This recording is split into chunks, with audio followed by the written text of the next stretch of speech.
April నెల 26వ తారీఖు శనివారము శనిత్రయోదశి. సంవత్సరంలో 1-2 సార్లు మాత్రమే వస్తుంది ఈ యొక్క శనిత్రయోదశి. ఈ శనిత్రయోదశి రోజు జాతకంలో శని భగవానుడు బాలేనటువంటి వారు తైలాభిషేకం చేయించుకొని నల్ల నువ్వులు 1 కేజీ బావు నల్ల జాకెట్ పీసులో పెట్టి బ్రాహ్మణులకి దానం ఇవ్వండి.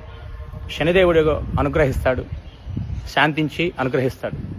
ఎందుకంటే కర్మకారకుడు శనీశ్వరుడు, కర్మకారకుడు. ఏలినాటి శని రూపంలో, అష్టమ శని రూపంలో, అర్ధాష్టమ శని రూపంలో మనం గత జన్మలో చేసిన కర్మల్ని ఈ జన్మలో అనుభవింపజేస్తుంటాడు.